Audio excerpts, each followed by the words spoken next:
अस्सलाम वालेकुम traders, welcome to my channel. I hope you are doing well. अगर मेरे चैनल पर न्यू हो तो अभी से जाके इस चैनल को सब्सक्राइब कर लो, क्योंकि आने वाले वक्त में ये चैनल आपके बहुत काम आने वाला है। और इस वीडियो को लाइक लाजमी कर देना है और बेल आइकन को लाजमी प्रेस कर देना है ताकि हर आने वाली वीडियो का नोटिफिकेशन आपको आ जाए। कल मैंने वीडियो अपलोड की थी हाउ टू डू KYC कि अगर आपका चैलेंज फेज पास है और आपने KYC किस तरह करनी है और आपको KYC नहीं समझ आ रही, KYC किस तरह करते हैं, KYC पे मैंने पूरी वीडियो बना के अपलोड की हुई है। आप KYC कंप्लीट कर लें वो वीडियो देख के। और अगर कोई भी मुश्किल आती है आपको KYC में तो इंस्टाग्राम का और व्हाट्सएप का लिंक मैंने पिन किया हुआ है कमेंट्स में, आप मुझे मैसेज कर सकते हैं, मैं सॉल्व करवा दूंगा। आज की वीडियो का टॉपिक है कंसिस्टेंसी रूल। अगर कोई भी प्रॉफिट आपको कंसिस्टेंसी रूल दे रही है आपके फंडेड स्टेज में या चैलेंज स्टेज में, तो वो चाहती ही नहीं है कि आपको पे आउट दे। ठीक है, मेरी बात समझ आइए। अगर कोई भी प्रॉफिट आपको कंसिस्टेंसी रूल दे रही है, 35% का क्यों ना हो, 45% का क्यों ना हो, तो वो प्रॉफिट चाहते ही नहीं है कि आप उससे 1 रुपया भी विड्रॉल करें। ओके, फिर भी मैं इसको एक्सप्लेन लाजमी करूंगा कि कंसिस्टेंसी रूल होता क्या है, और अगर कंसिस्टेंसी रूल वाला अकाउंट आपने गलती से ले लिया है तो उसको मैनेज किस तरह करना है। ठीक है, चलते हैं वीडियो की तरफ। हम स्टार्ट करते हैं। अपना ट्रेडिंग व्यू ओपन कर लेता हूं और आपको जितना इजी हो सके उतने इजी वे में समझाने की कोशिश करूंगा। ओपन कर लेते हैं ट्रेडिंग व्यू। ये आ गया हमारा ट्रेडिंग व्यू। मैं इसको थोड़ा सा छोटा कर लेता हूँ स्क्रीन को। ठीक है, अब हमें काफ़ी टाइप के जो है कंसिस्टेंसी रूल देखने को मिलते हैं, जैसे 45% का, 30% का, 40% का, 35% का, 25% का। चलो 45% का कंसिस्टेंसी रूल तो हमें समझ में आता है, लेकिन अगर कोई प्रॉफिट में आपको 15% का, 20% का, 25% का कंसिस्टेंसी रूल दे रही है ना, तो समझ लो वो तो आपको बिल्कुल भी पे आउट देना ही नहीं चाहती है। जितना मर्जी प्रोफेशनल ट्रेडर हो जाए, ये जो 15% का 20% का कंसिस्टेंसी रूल है ना, इसको क्लियर नहीं कर सकते हैं। चलो आपको समझाता हूँ मैं। इधर आ जाता है हमारे पास सबसे पहले 45% का कंसिस्टेंसी रूल। 45%,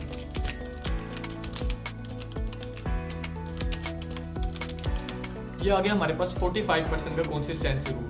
ठीक है, 45% का कंसिस्टेंसी रूल हम समझते हैं। और आप मिसाल के तौर पर आपके पास अकाउंट है $5000 वाला, बेशक वो 1 स्टेप है, बेशक वो 2 स्टेप है। $5000 वाला फंडेड अकाउंट है, ठीक है, फंडेड फेज है, और 45% का कंसिस्टेंसी रूल आपने फॉलो करना है। तो अब इसको इस तरह समझेंगे कि जो आपका बिगेस्ट प्रॉफिट डे होगा ना, उसके 45% से ज़्यादा आपका कोई भी ट्रेडिंग डे नहीं होना चाहिए कि आपका विड्रॉल टाइम हो। जब आपका विड्रॉल टाइम हो, ठीक है, मैं आपको समझाता हूँ। ये देखें, मिसाल के तौर पर इधर है $5000 का अकाउंट और आपका फर्स्ट डे है।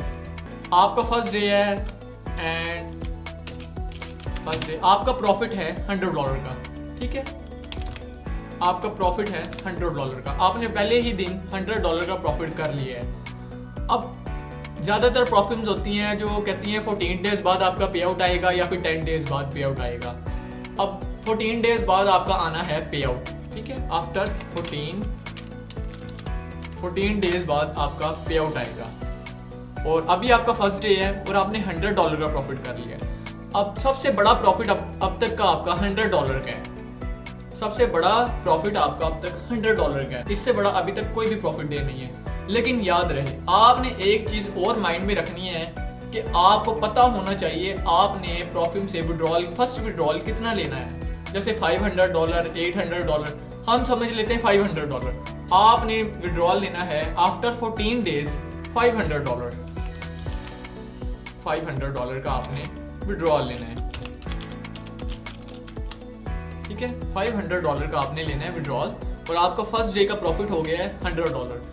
अब आपने ये बिगेस्ट ट्रेड है ना, बाकी जो 13 दिन बचे हैं ना आपके पास, बाकी जो 13 डेज हैं, आपने एक भी दिन $100 के 45% से ज़्यादा का प्रॉफिट नहीं करना है। और आपको पता है $100 का 45% होता है $45।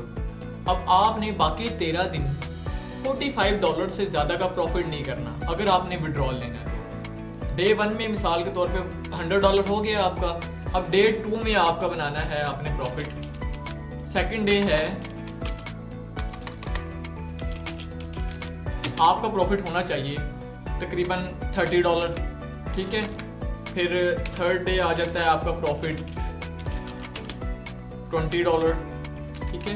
एंड इसी तरह फोर्थ डे आपका प्रॉफिट आ जाता है $40, ठीक है। किसी एक दिन भी अगर आपने $45 से ज़्यादा का प्रॉफिट कर लिया ना, तो आपका कंसिस्टेंसी रूल हो जाएगा ब्रेक और आपको फिर वो विड्रॉल नहीं मिलेगा। अब फिफ्थ डे आप जाकर, आपका फिफ्थ डे है एंड आप प्रॉफिट बना लेते हैं $50 का, ठीक है। $50 का आपने प्रॉफिट कर लिए, तो लेकिन आपने तो 45 से ज़्यादा प्रॉफिट नहीं करना था 14 डेज तक, क्योंकि आपका बिगेस्ट प्रॉफिट ये वाला है, $100 है। $100 का 45% बनता है $45। अब $100 नहीं है, मिसाल के तौर पे आपने $110 बना लिए है या फिर $200 बना लिया है फर्स्ट डे या फिर सेकंड डे। जो आपका बिगेस्ट ट्रेड होगा ना, बिगेस्ट ट्रेडिंग डे, उस ट्रेडिंग डे का 45% से ज़्यादा कोई भी डे नहीं होना चाहिए अगर आपने विड्रॉल लेना है तो, ठीक है। अगर आपने $50 बना लिया है तो कंसिस्टेंसी रूल ब्रेक हो जाएगा। आपको दोबारा से फिर 14 डेज तक या फिर जितना प्रॉफिट आपको कहता है 7 डेज 8 डेज, आपने लगातार उतने दिन तक 45% रूल को कंटिन्यू रखना है। $45 से ज़्यादा का प्रॉफिट नहीं करना है कि आपका पे आउट आ जाए, ठीक है। बात समझ में आई है। अब बात करते हैं हम 15% की कंसिस्टेंसी रूल की, 15 to 20%। जैसे कोई भी प्रॉफिट आपको कह रही है कि आपने 20%, जैसे फंडिंग पिप्स हो गया और बाकी भी प्रॉफिट है काफ़ी, 20% का कंसिस्टेंसी रूल। और आपका 5K का अकाउंट है, ठीक है, सेम $5,000 वाला अकाउंट है, आप इसको अपने हिसाब से कैलकुलेट कर सकते हो। $5,000 वाला अकाउंट है और 20% कंसिस्टेंसी रूल आपने फॉलो करना है, ओके। आप फर्स्ट डे प्रॉफिट कर लेते हो, फर्स्ट डे का प्रॉफिट आ जाता है आपका $150, ठीक है, और 20% का कंसिस्टेंसी रूल है। अब आपको पे आउट आएगा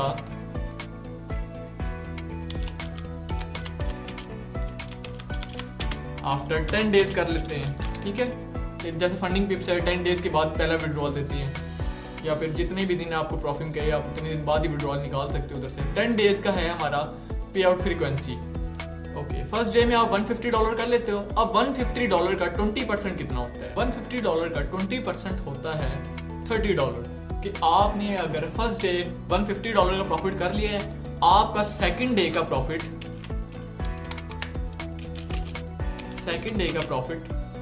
$30 से ज़्यादा नहीं करना, ठीक है।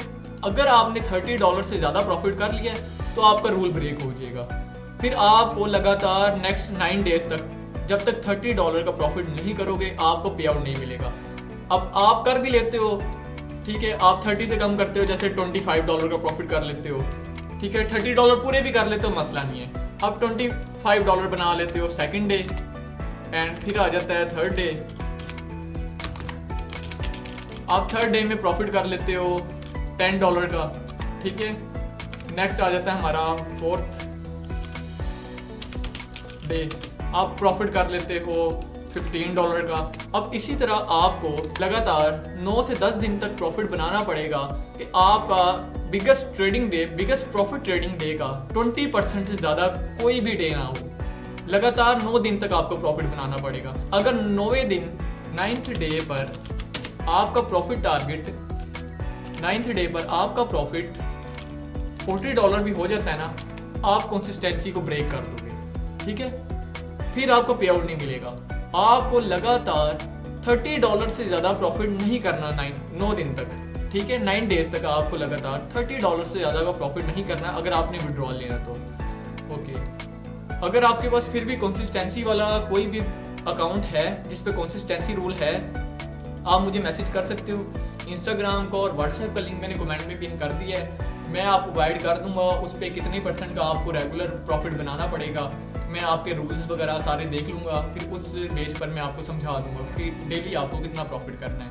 अगर कुछ भी और पूछना है तो मुझे मैसेज कर सकते हैं। इस वीडियो को लाइक ज़रूर कर देना और चैनल को सब्सक्राइब लाजमी कर देना, और जितना हो सके जो प्रॉफिट आपको कंसिस्टेंसी रूल अलाउ कर रही है ना, जो प्रॉफिट आपको कंसिस्टेंसी रूल दे रही है, उस प्रॉफिट से दूर रहें।